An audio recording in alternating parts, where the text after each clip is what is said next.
What is poppin', fight fans, and welcome to another episode of the Mystic Hour, episode 3 of the week. And I got my man in the house.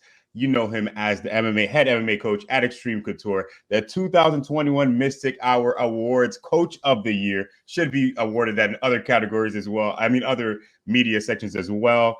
You know him. He's about to coach the biggest heavyweight fight probably in UFC history. My man, Eric Nicksick. What's up, boss? What's up, Darnell? Good to see you again, my man. Good to see you too. Thank you so much for the time, of course. And you are one of the busiest coaches in MMA right now. How do you find the time to even do these things? Because I've seen you do, interviews with other people as well. Where do you find the time?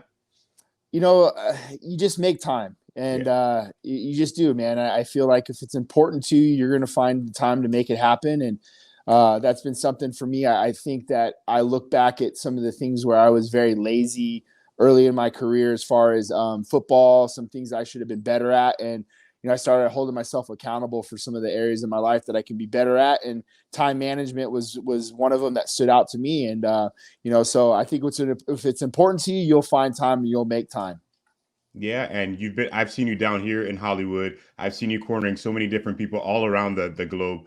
And how do you not crash, because sometimes people will burn out and crash, but you still have that energy every time I see you in someone's corner. I don't know. I think it motivates me more than anything. I just feel like I don't want to just sit on the couch, man. I don't want to twiddle my thumbs. And I think the pandemic opened my eyes in a lot of ways where I think it became about perspective. And I saw so many great families lose jobs, lose homes, not maybe homes, but mom and pop businesses. And I realized how fortunate it was to have a job and to be busy, and not to complain about having a full plate. So I don't know, man, it just really humbled me, and it made me feel like that I have this opportunity to do some great things and to cherish those moments and not feel like, oh, I'm so busy, this, that. My dad had a great line. He said, hey, don't complain about having a full plate when the whole goal was to eat. So I'm eating, man. That's right. That's right. Do you ever feel like when you're coaching that you want to be in there and like maybe fight when your fighters are in there, like it just pumps you up enough?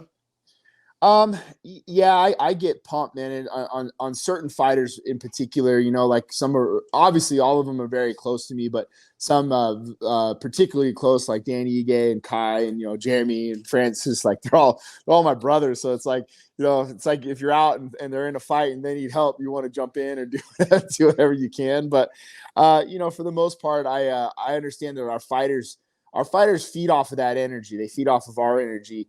So it's important to stay calm and remain calm in a high pressure situation, because if I'm going crazy and then that energy is going to relay over to them. So, even in the toughest moments, I try to maintain my composure, because I know that that's what they're going to feel too is, hey, coach is composed. So am I. Yeah. And next weekend, probably the biggest heavyweight fight in UFC history. This guy right here, Francis Ngannou, takes on Cyril Gane. Is this the most pressure you felt as a coach, having one of your guys get in there to be in one of the biggest fights in UFC history? Honestly, not really. And I understand that it is the magnitude of the fight is huge, but I'm kind of taking a page from my guy where I'm feeding off of Francis and his energy. So, and he's just cool, calm, and collect. And I'm like, oh, I'm freaking out a little bit. And then he's just going day by day, chill, no problem, no issues. And so I'm like, all right, I'm going to feed off of that a little bit, and kind of just dummy it up. But I know me, Darnell, when I get to California, when it becomes fight week for me, everything slows down. I'm so busy here in Vegas, and I got the gym, I got the family, I'm running around, I got a bunch of fighters. But when you go to fight week, it's zoned in, and then I think I'll probably get some of those nerves, because all I can do is sit in a hotel room, Yeah. And what do you feel is the biggest changes you made in Francis ever since he came from the MMA factory? I don't know if there's like these huge, crazy changes or anything like that, but I think we gave him more of a support system. And as far as the MMA side of it goes, I wanted him to understand that there's placement of punches. There's kind of the levels to where he's throwing his punches and what are they designed to do. moreover, just keep teaching him. That's really all. I don't think like we changed his game or anything, but just wanted to keep evolving with him. And then, dude, like, you know, he loves wrestling. He loves getting in his groundwork and doing all those things. And not saying he didn't love it then, but we try to look at things that maybe he didn't have the resources for back then. And how do we add to those resources and just keep growing? And that's what the game's about, man, is finding better ways to evolve and keep adding to your skill set and becoming a better mixed martial artist. Yeah, and a lot of people like to talk about, oh, Francis doesn't throw with certain, he throws too wild or recklessly or whatever it is. When he fought Stipe, he looked pretty clean cut in there and how he was throwing his strikes. Do you feel that he's gotten better in that area? And do you feel that maybe his power just overrides if somebody maybe might have a better fighter IQ than he does? Yeah, I really do, Darnell. And I think that, like, when you have a guy with a Roger Clemens fastball and he has that in his back pocket every time and he wants to go to that, okay, no problem. Let's tell him the fastball is coming. But sometimes what you want to do is see what the reactions you get off of that fastball. Where do they place their head after? And have a follow-up pitch, if you will. Have something coming from your lead side variant to close the door. You know, understand that the end-all be-all shouldn't be your fastball, but you have some setup pitches to go off of that, right? So that was my whole kind of purpose with him, is just make sure that he understands that this shouldn't be the only thing that we have. Let's build on it. Let's show it sometimes. Let's read and react when we get off of it, and then we can go from there as well. Man, listening to that, it makes you want to go in there and fight myself just listening to the head coaching. That's amazing. But there's some people that say, some critics that want to say, oh, Francis doesn't put that much time into his training and he's not putting 100% effort. What's your favorite thing about Francis in the gym that you see when he's in there? I think the thing that, you're always going to get critics. Yeah. It doesn't matter. And the way I look at it is just like, you can do a million things right, and they're going to focus on the one thing that's wrong. Focus on the things that you're doing right first and foremost, you know. But for me, when it comes to Francis, you're talking about one of the scariest heavyweights, this big ominous figure. He walks in a room and he just takes over the room, and you're like, oh man, this dude is scary looking, and this guy has the biggest heart. He's the one they're going to hug the kids. He's going to have the biggest smile on his face. He's the most playful, energetic. He's like a little kid. So I think the counterbalance between the scariest man on the planet to actually the guy with the biggest heart in the room, it's, for me, the funnest thing to watch when it comes to Francis Ngannou. Is really his personality. That's awesome to hear. And it's a big difference talking to you and then listening to his former coach, Fernand Lopez, do a lot of interviews, which has been, I have no issue with him, but he's been doing a lot of interviews talking about Francis and their little issue that they had. Do you think that hurts or helps Cyril Gane in this fight? Honestly, I really don't know. I really don't know. And I really don't care. You know, I have no issue with Ferdinand. Their relationship is their relationship. Yeah. Some of the things that he points out, I have never seen. It has never occurred to, we have never had those interactions, meaning me and Francis. So I can't draw any of those comparisons. But I will listen to Francis on some stuff. And Francis doesn't speak too much about Ferdinand ever. Like, he doesn't bring him up. He doesn't talk about it. But the times he has, you know, he always will contradict some of the things that Ferdinand says, to me, like as a venting point, but he doesn't go out in public or try to say more about it. I think it's kind of turned into a little bit of more of a coach versus ex-coach versus fighter, rather than what it should be is two great fighters that are fighting one another. And the reality of it is Ferdinand should be celebrated for his work in both men. He should. But now somehow this has turned into like more of a back and forth between these guys. I just assume to stay out of it, man. I don't think it's should have any place in this at all, to be quite honest with you. It should be Cyril, who's a great fighter who deserves his place, and Francis, who's a great champion who deserves his place. Let's talk about those guys.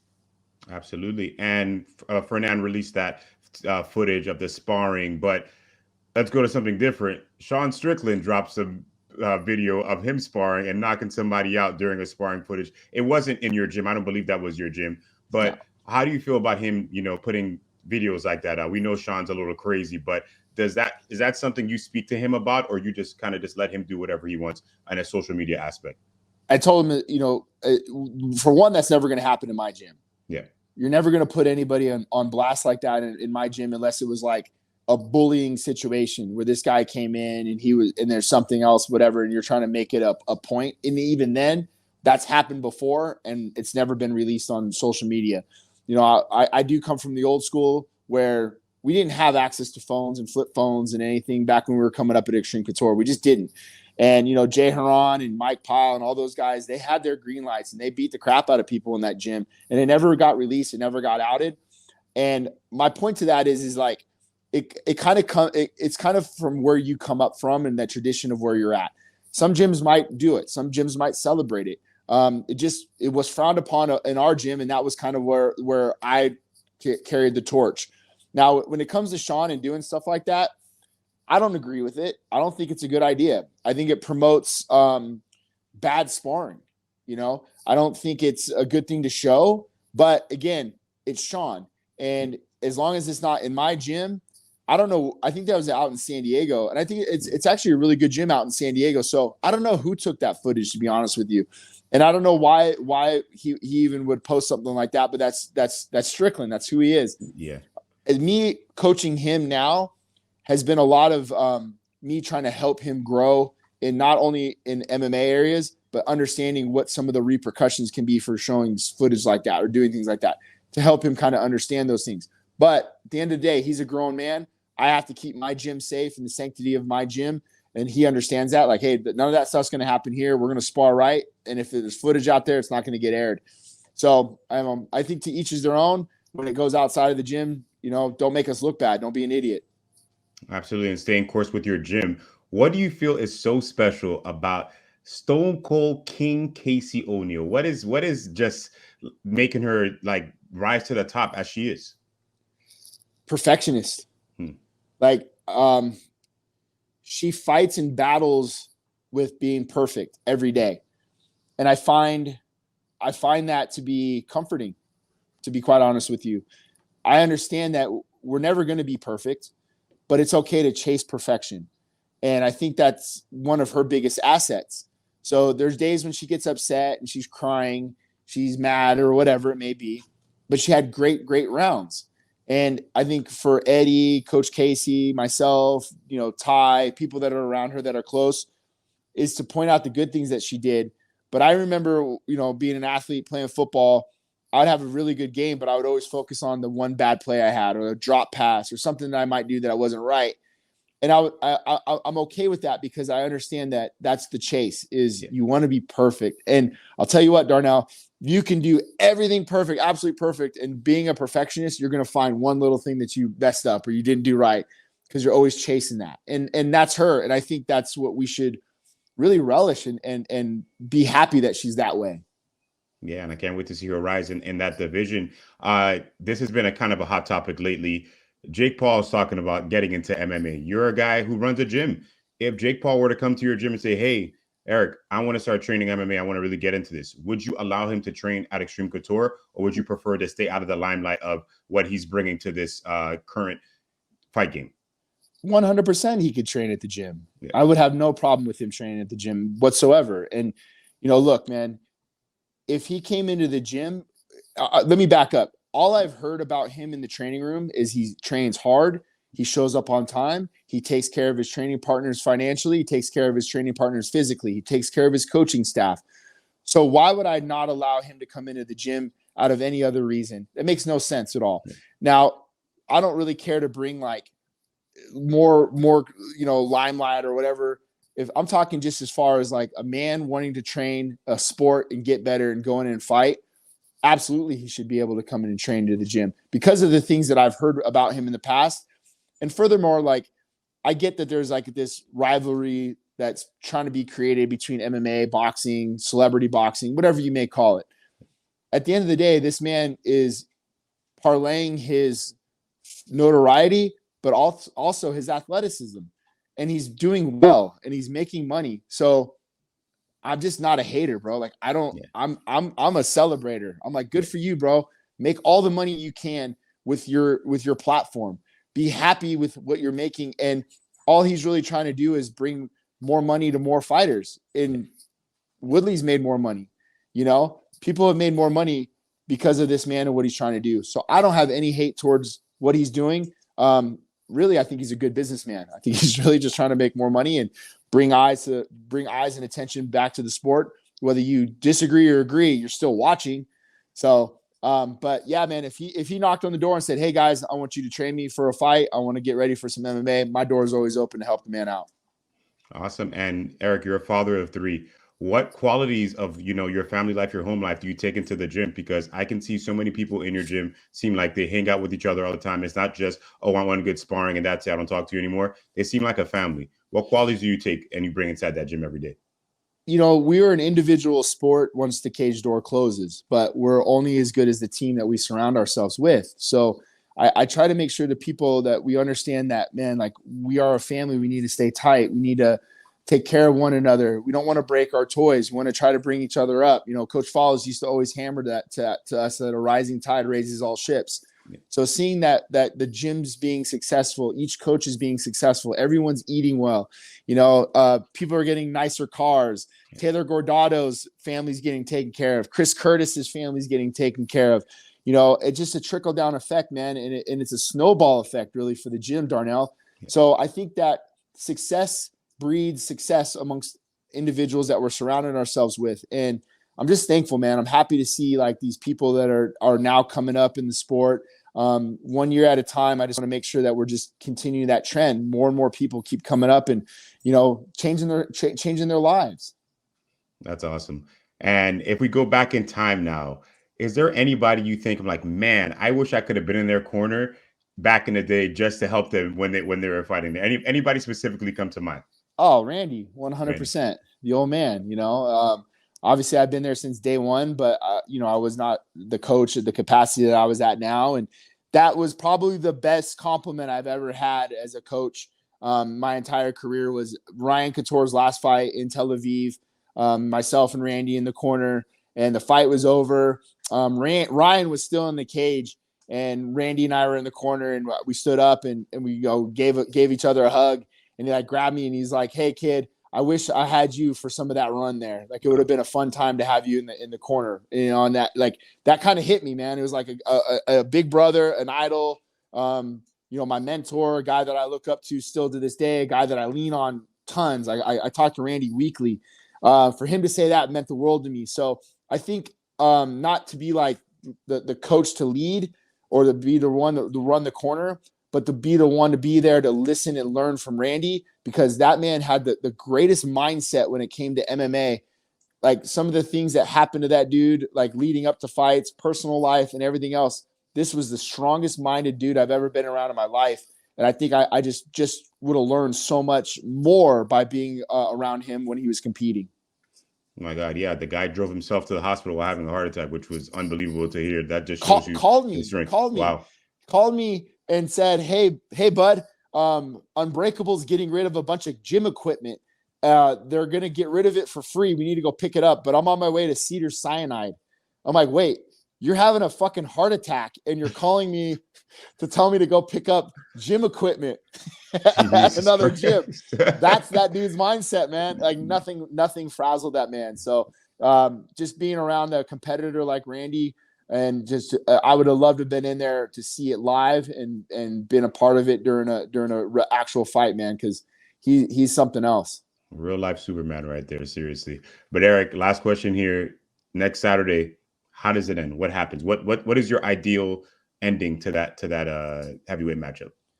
I think I would like to see Francis go in there and fill the fight out, take his time, and utilize all of his weapons. And I think for me, man, just seeing this guy lately and what he's been doing in the room, just take your time and find your shots and let good things happen. Place punches, put them where you need to put them, because we know, man, at the end of the day, when Francis touches you, you're going to sleep. So take your time and find the right shot. And that's what we've been preaching all camp. You're not in a rush. We got 5 rounds to work. Go find the right placement of your punches. And then once that thing lands, man, it's lights out.